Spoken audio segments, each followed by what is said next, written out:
As a women's health professional, you already know how important menstrual cycle tracking is. But are you equipped to support your clients with complex cases? Do you know how to read complex menstrual cycle charts? Were you ever taught step-by-step protocols to deal with irregular bleeding patterns, abnormal cervical mucus, chaotic basal body temperatures, or progesterone issues? That's where FAMM comes in. The Fertility Awareness Mastery Mentorship Program is designed specifically for women's health professionals with busy practices. We've cut out all the fluff so we can be laser focused on what you need to serve your clients better. Registration is open now for the next class of FAMM. Classes start towards the end of October. Apply today at fertilityfriday.com/FAMMlive. That's fertilityfriday.com/FAMMLIVE. This is the Fertility Friday podcast, episode number 539.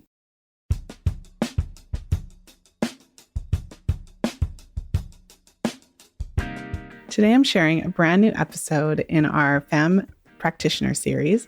I'm sharing my interview with Dr. Josephine Razon. She is a doctor of physical therapy, and she was a member of one of our most recent cohorts of FAMM. At the time that we had recorded, we had just finished our final call for our 9-month program, and she was able to share some of her experiences. We talk about a variety of topics, from how she completely eradicated her menstrual migraines to how the FAMM process has changed the way that she's working with her clients. So before we jump in, I'm going to share a little bit more about Josephine. So Dr. Josephine Razon is a doctor of physical therapy and a certified pelvic health specialist. She's also a Mercier therapist and a FAMM certified practitioner in training. With a holistic approach, she helps women by providing fertility support with manual therapy techniques and educating them about their menstrual cycles. She also works with women throughout their pregnancy and postpartum recovery to address issues like leaking, heaviness, pelvic pain, and helping to return to their normal activities symptom-free. Dr. Josephine has her bachelor's degree in kinesiology from the University of Nevada, Las Vegas, and her doctorate in physical therapy from the University of St. Augustine for Health Sciences. She is the owner of Evolve Pelvic PT and Wellness in Las Vegas, Nevada, and provides mobile pelvic health physical therapy services. So without further ado, let's go ahead and jump into today's episode.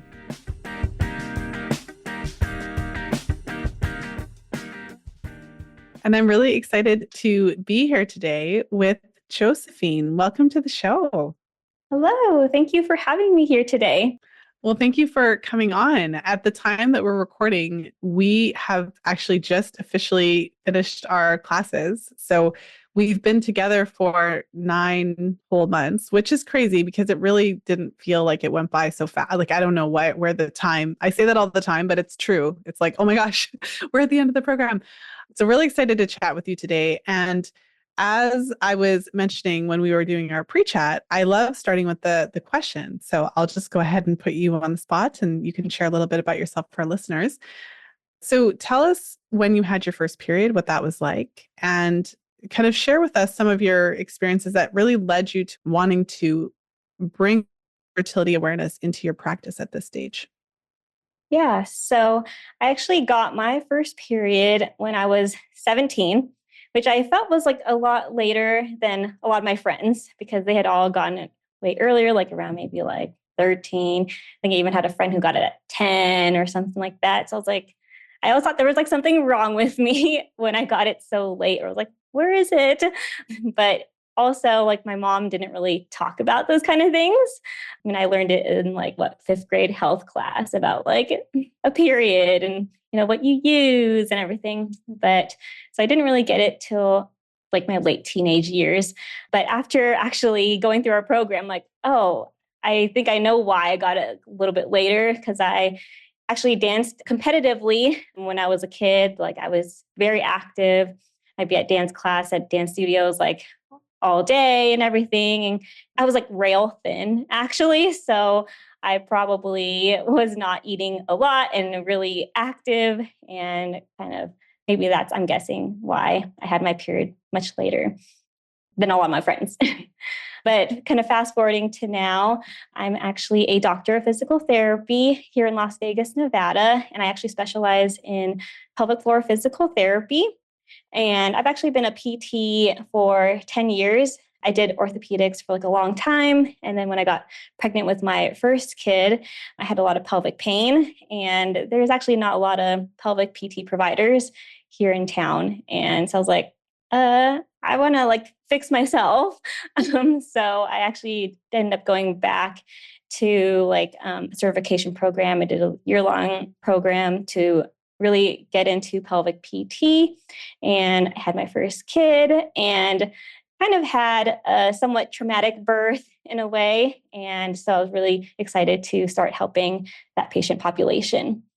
So I actually specialize and see mainly women who now are trying to conceive. So like fertility, I see and help women during pregnancy and postpartum with a lot of different issues like leaking, prolapse, like heaviness in like the vagina, constipation, pain with sex, and all of that. And I'm so excited to like start adding in like the FAMM program because I'm also trained in Mercier therapy. And so I started seeing a lot of fertility patients beginning of like last year. And then I always thought that there was something missing that I didn't know, which was the menstrual cycle, which is a big part of it because I would always ask people about their periods, like, oh, do you have a painful period or are your cycles like regular? But then I didn't know what next to do or what were really things more about it. So when I started the FAM program, it was like mind blowing, to be honest, because it actually changed my practice and how I helped my patients right now. Well, thanks so much for sharing. There's so much to dig into there. So I want to ask a few questions. And thank you for sharing your experience with your first period. I feel like that was a really insightful answer because the average age of menstruation, first menstruation, is about 12 or 13. And it's a flag, right? That wasn't necessarily brought to your attention. Did any of do you remember if anyone ever said anything or if you ever had a doctor's appointment and they asked about it? Or do you ever remember anyone being concerned about the lack of period? Well, my mom, she was like not really concerned. She's like, oh, when I was younger, I also got my period really late too. And then when I would see the doctor, it's like, oh, it's fine. It'll just come eventually. So I felt like I was just like kind of pushed aside, like, oh, I guess that is normal. And I didn't think anything of it at the time. And then afterwards, I guess they were kind of like also a regular kind of like looking back. I could never know like when they were coming or they'd be like really long stretches between my periods, which I probably just was not giving enough for my body at the time. Mm-hmm. Well, yeah, no, it's really insightful what you said about the kind of like in reflection. It's like, oh, and I was doing the competitive dance.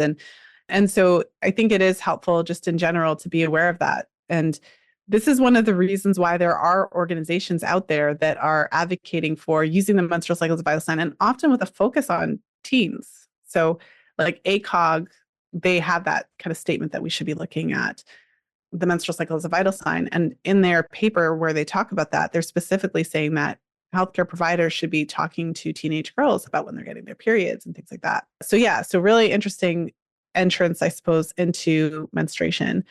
And also really interesting your decision to specialize, especially because you found that in your area, it just wasn't really that prevalent. So it's just so good to have you as a resource for all the women in your area who are struggling with pelvic floor issues, which is a lot.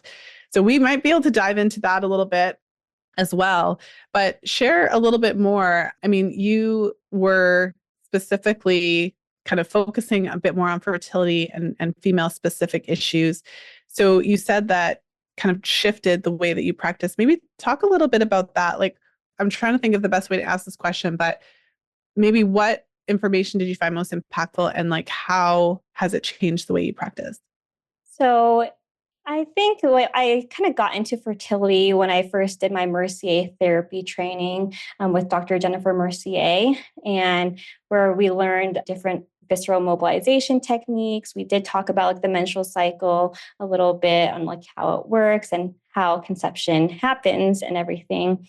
And then when I actually got back to Vegas and started like implementing it, then I didn't know how else to support my patients, because then we're like, okay, yeah, you do have, irregular periods.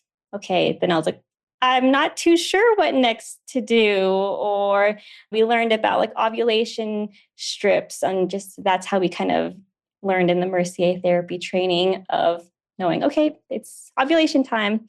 But I felt like there was like something missing. Like, what more information could I give my patients? Because they had already been wanting to try something more natural. Because oftentimes I think when people struggle with fertility issues, it goes straight to reproductive endocrinology, IVF. And that's what they think is like their only option when they maybe want to go in a more like natural or holistic way to approach it.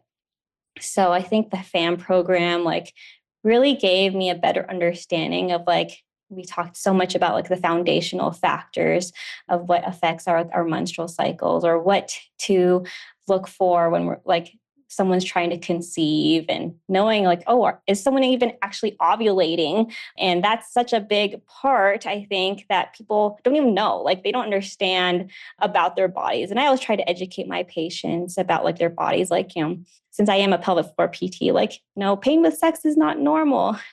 Period pain is not normal. So there's so many things that I think just we think is like maybe like general knowledge, but a lot of people don't know about. Mm-hmm. Yeah, no, that's really helpful and really interesting then to think about it. I feel like there's this whole untapped resource. I don't think I'm objective because I've been in this field for a long time. So I'm pretty biased when it comes to how important the menstrual cycle is. I think it should be front and center. And it's interesting just to hear your reflections on kind of like, what do we do next, right? But maybe for anyone who isn't that familiar with Mercier, do you want to share a little bit about Mercier? I know we've had Jennifer Mercier on the podcast a couple of times, I think recently when she released her newest book, Conceive, but maybe share a little bit about Mercier for those who don't know, and kind of how it aligns with some of the other work that you've done, like physical work with your clients. Yeah, so with Mercier therapy, it is visceral mobilization with the intent to improve blood flow to the pelvic organs, like the uterus and like the ovaries, because we want a good functioning organ to, in order to like have, receive a baby and to conceive and all of that. So that's how to address like scar tissue, adhesions, like things that could be affecting like the actual physical structures of the body. I've also done like some training through the Broral Institute with Gail Wetzler, with also like more in-depth like visceral mobilization. So I always tell people, especially like if you've had like endometriosis, or you've had cesarean, or any type of abdominal surgery, like scar tissue adhesions can happen. And it's just the natural course of healing. And when we do have those like scar tissue adhesions, or if our uterus or bladder, rectum, they aren't moving as freely as how they should, then they can't work optimally. And we want our pelvic organs to work optimally, especially if we're having painful periods, or if you're trying to conceive. So it's important because to have our body working the way it should be. Well, and I know one of the, I suppose, questions or one of the challenges for many of our practitioners is kind of figuring out how to merge these two different worlds into what you're doing. So maybe share with us what you've kind of where you're starting from, your starting off point now that you're kind of, towards the end of your program. What are some of the ways that you've found so far that you're able to incorporate what you've learned through FAMM with what you were doing with clients, or if you were able to kind of develop a new approach? Yeah. So even like with all of my pelvic PT patients, or who are trying to also conceive, or just experiencing other like pelvic pain issues, with the knowledge like from like FAMM, I've definitely been able to help them with other like lifestyle changes. Like we talked about, like we talk a little bit more in depth about like, maybe sleep or their nutrition, or, what other factors could be that's other than the physical things that I address with my like manual therapy skills and whatnot, that they can also focus on to help make those like longer lasting changes. Because I'm always like looking for people to have long lasting change. I don't want them to just feel like, okay, just for a short period of time, they feel good. So, but then how about maybe a couple months down the line, years down the line? Okay, what are the things that you can kind of do to stay feeling good, or, you know, plan for the future if that's what they're trying to do? Mm-hmm. And I mean, part of the program involved obviously, charting your own cycles and things like that. And did you want to share a little bit about that? What that experience was like for you of having to kind of be part of that whole world? Yeah, I know some of the background. So maybe share what that process was like for you. Yeah. So when I came into FAMM, I actually wasn't, I was very new to charting completely. Like I used an app or whatever to track when I had my period. But when I started like learning the symptothermal method through our FAMM program, it was overwhelming at first. I think I probably said that many times during our program. It was overwhelming because understanding like how to chart mucus, temperatures, especially since I'm actually a mom of two and I have a little one who wakes up through the night, and then being able to take my temperatures in the morning, as you know, that's another thing that we chart, was difficult at times. So it was definitely a learning process, and I still use it too, of course, now, because I think it helps me understand like right now we're not trying to conceive or anything, but trying to avoid.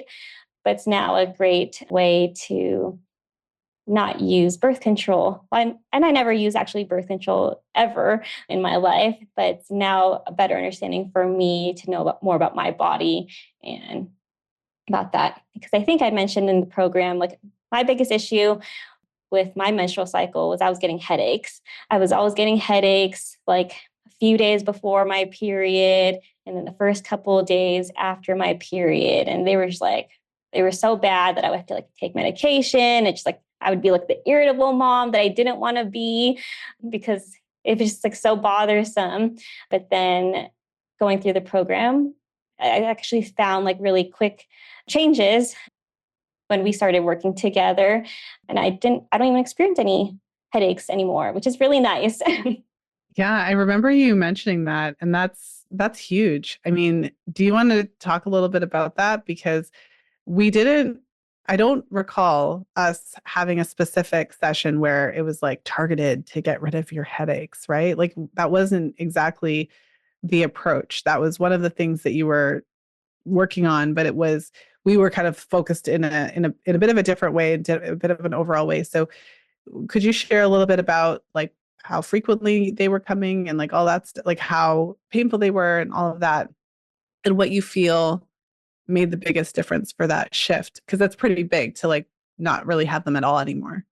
Yeah, I would regularly get them. Like I think for maybe the past maybe 3 years, I was regularly getting them every cycle. That's how I knew like my period would be coming. Just like these really like pounding headaches, or just like even like my vision it would bother me. And then working through, I think I didn't really experience any other like menstrual cycle issues. My periods were pretty regular in the aspect of that I would see cervical mucus, and then I would get honestly, that's what it would be like the signs. I would get the headache, and then I knew I would get my period. But when we talked about how I kind of worked through that, the changes that I did was one, I started taking more magnesium because that was something I wasn't really incorporating with that. I started taking beef liver capsules as well. I was probably like deficient in my nutrients because I'm also still breastfeeding as well. And, you know, everything kind of goes still to like our kids and whatnot. I mean, I'm in a season of life where sleep is still really up and down with a kiddo who wakes up at night. So I always say I try my best with that, of like at least having maybe like better sleep quality, of like I have like the room nice and dark, and I try to go to bed at a reasonable time. And then I my form of like stress relief is really like exercise. And I would wake up at 4:30 in the morning because that was like my time. That was like my me time I could get in the day to actually exercise. But then I also boosted, really focused on my nutrition and started eating a lot more protein. I even a couple months ago, I started even just kind of shifting my workouts to a little bit later because it's just a season of life right now where if I'm trying to get more sleep, maybe I can just push my workouts to later in the day if I can find that time as a busy mom and a business owner. So it's hard, but I feel like even just like those changes have made a significant difference and really impacted on the headaches I was experiencing. Attention women's health professionals, the next round of FAMM is just around the corner. Classes are starting toward the end of October. FAMM is the perfect program for busy women's health professionals who want to offer fertility awareness charting support in their practice. FAMM cuts out all the fluff and only focuses on what you need to serve your clients better. Each module, homework assignment, in-class training, and chart review session is there for a reason. Where will you be 9 months from now? With a FAMM certification, you'll have a brand new skill set that will allow you to use the menstrual cycle as a diagnostic tool and vital sign in your practice. Your confidence in analyzing and interpreting menstrual cycle charts will be at a level you can't even imagine today. And you'll have a brand new offering in your business that will allow you to reach more clients. This knowledge is truly life-changing. Transform your practice in 9 months. You won't regret it. Join us this year in FAMM. Head over to fertilityfriday.com/FAMMlive to apply today. That's fertilityfriday.com/FAMMLIVE.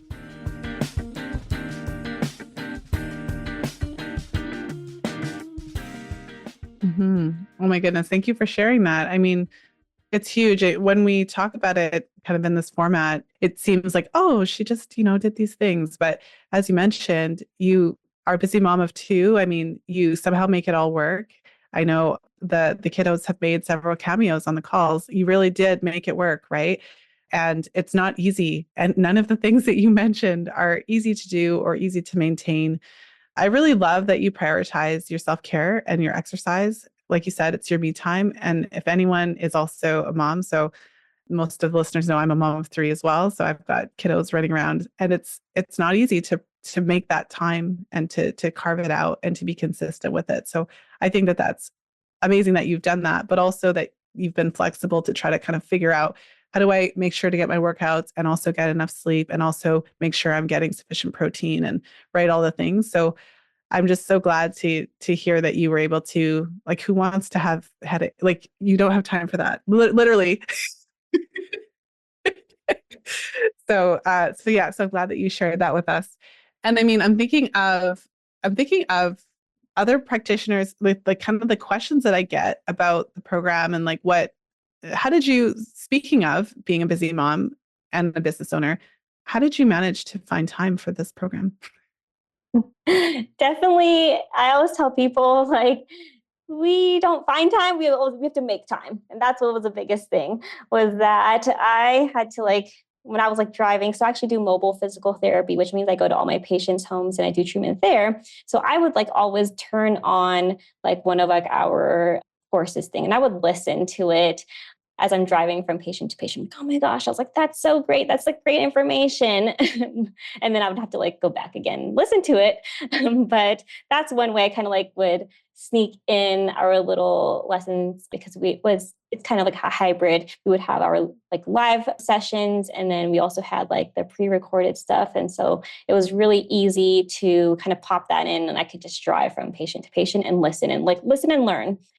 Maybe not 100% was soaking it at the time, but I mean, it was kind of getting that information. And then, as you mentioned, when we would have our in-person sessions, my kiddos would be in the background, but I'd pop in my earbuds and listen to the call, jump in what I could. But it definitely was hard, I would say, because it does take some time. But I was so grateful for being in this program, because it's such a plethora of information that is so helpful, especially to the people that I see, the work that I do.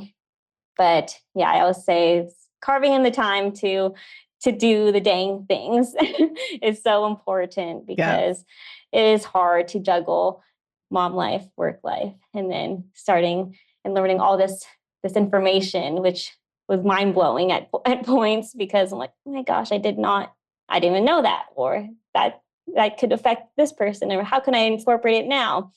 So it was a lot, but I'm glad that I went through it. Well, there's that saying, it's like, if you want something done, give it to a busy mom.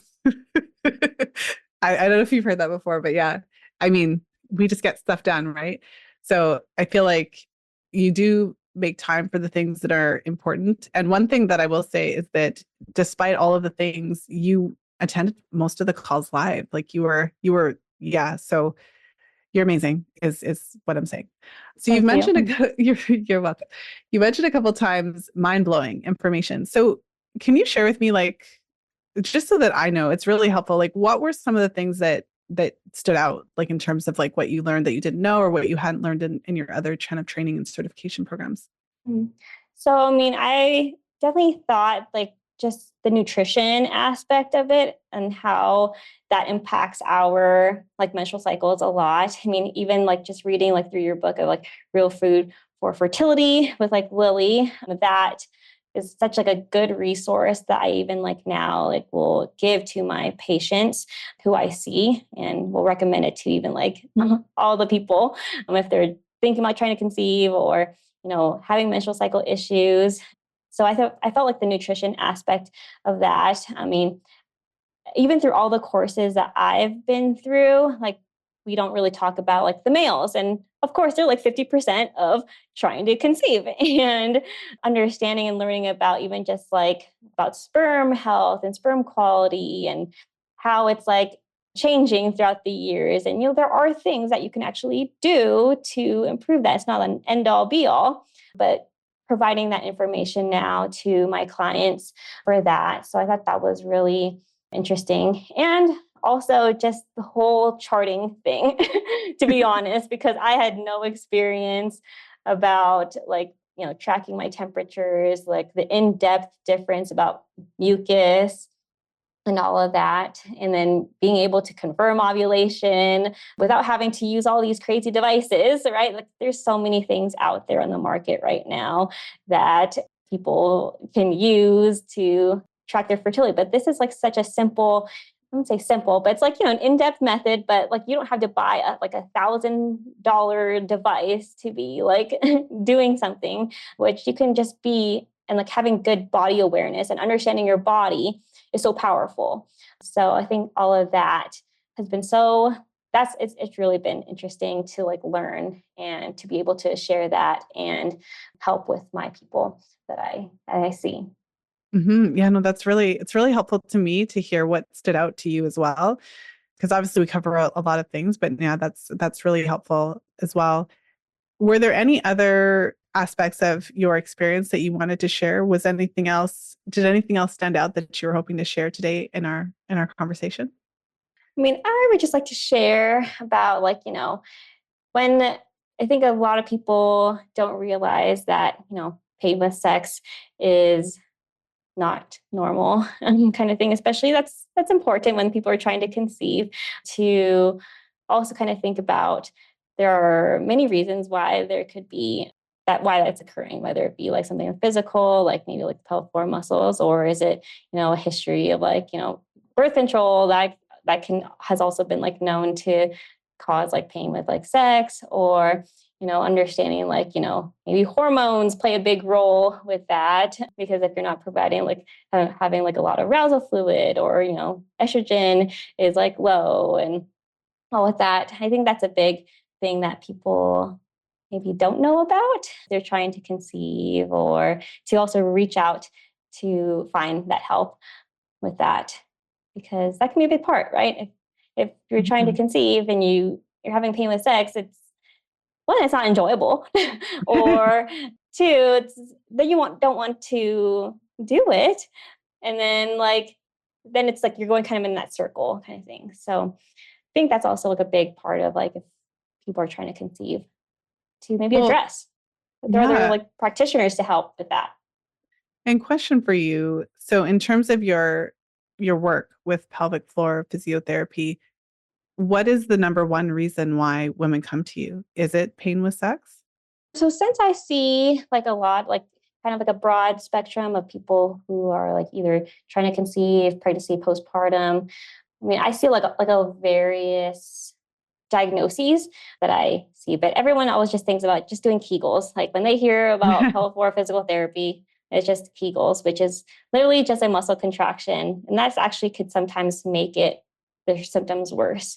And oftentimes people, it's not only just about like strength of the pelvic floor. Maybe they actually have an overactive pelvic floor where it's like, the muscles are too tight or they don't know how to relax their pelvic floor. And so I would say I would say I see a lot of like people with pain with sex, pain or leaking when they obviously they shouldn't be leaking, like coughing, laughing, sneezing, jumping, heaviness in the vagina, like feeling it's like something's like falling out, even constipation. That's such a big thing. And that's also like I think another kind of ties in with a lot of like also like the FAMM stuff. Cause I think in one of like our like videos, we've talked about like estrogen metabolism and how, the way to get rid of estrogen is to pee or poop it out. And if you aren't peeing or if you're pooping, then, that estrogen is still like in your body and that can also affect your menstrual cycle. So I was like, geez, like when I was seeing my patients, then I would ask them a little bit more about like their menstrual cycles if I was seeing them for constipation or like for like bladder issues or anything like that. And then like, wow, we're just kind of uncovering like a lot of maybe like layers that we didn't even like think that were impacting like their health and whatnot. Yeah, no, so true. And such an important point because obviously it's for infertility or fertility challenges are so complex. And I feel like most people would assume that if a couple is trying to conceive, that they would just be having sex all the time. And what you find when you work with this population is it's not always like that. People are busy, they work, they travel, and if there are other issues, like you said, with painful sex or other kind of physical challenges, then it certainly doesn't make it any easier. And especially given what we know about timing, there is a relatively short window. So helping couples to understand how to identify that window is crucial.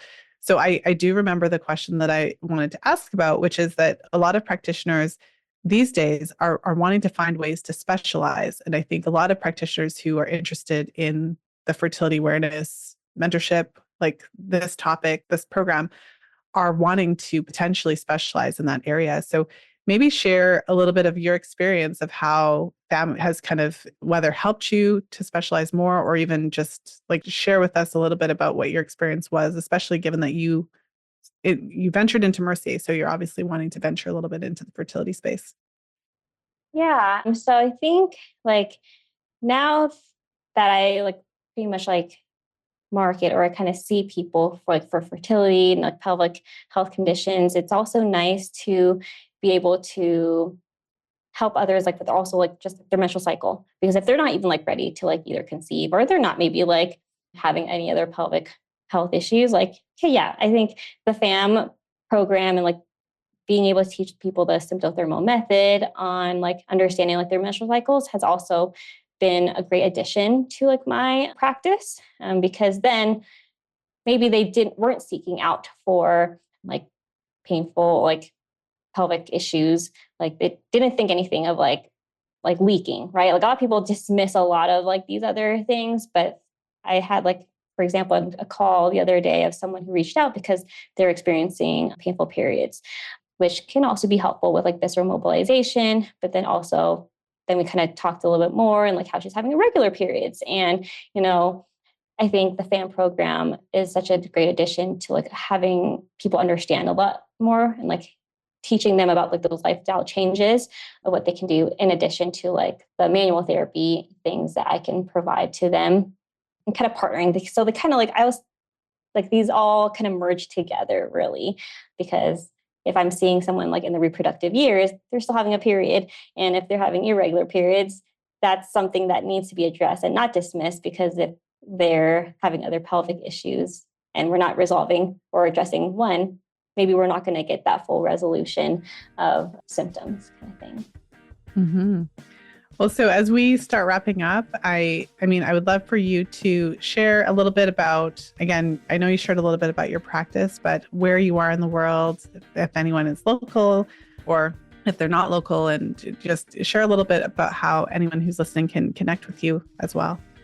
Yes, so I am the owner of Evolve Pelvic PT and Wellness here in Las Vegas, Nevada. And I am a mobile therapist, which means I go to all my patients' homes and I do physical therapy there. It's a nice addition because since I see a lot of pregnancy, postpartum women, it takes that one barrier out for them to go out and see a practitioner where I come to them, and it makes it more convenient and easier for them. You could reach out to me at www.evolvepelvicpt.com, or you can find me on Instagram at evolvepelvicpt. And then I also work virtually with patients for menstrual health issues. Great. Thank you so much. And one last question. So if somebody was thinking in similar shoes to you and they were thinking about joining the FAMM program, what would you want them to know? I would just tell them to do it, to be honest. I think I was always on the fence before we started the program. I was like, should I do it? Should I not do it? And I just really encourage people who are working with anyone in this patient population of any pelvic issues or menstrual health issues to really just dive into this FAMM program, because it's so much information. You've been so helpful. I love doing the little in-class sessions where, you get to hear the actual applications of people going through clients. And it's so much more, honestly, than just learning about charting. We go into so many different topics throughout the program, and you have so many great speakers that came up during our program.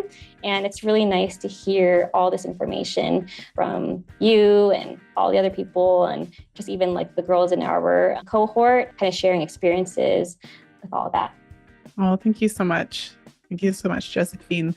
It has been a pleasure chatting with you today, of course. And yeah, thank you. I'm so excited to share this episode. So thank you so much for being here.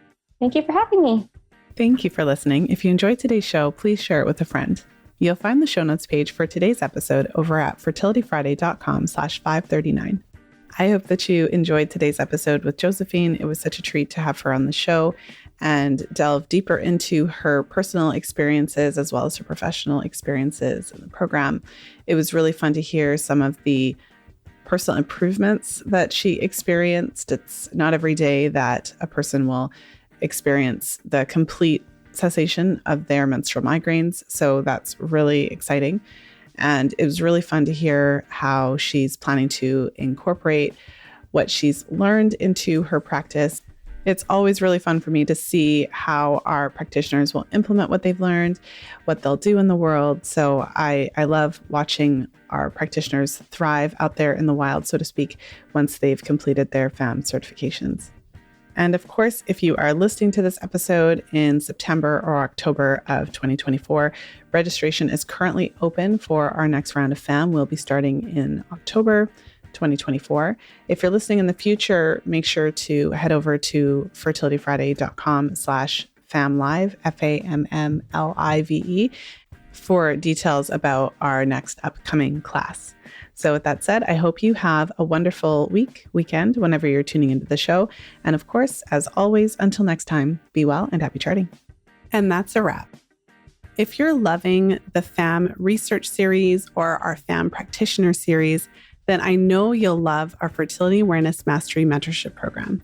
It's a 9-month immersive experience that will completely transform the way you work with clients, allowing you to not only teach fertility awareness to your clients, but to use the menstrual cycle as a vital sign and diagnostic tool in your women's health practice. Our next class starts on October 22nd, so there's still time for you to reserve your spot. There's no other program like this offered anywhere.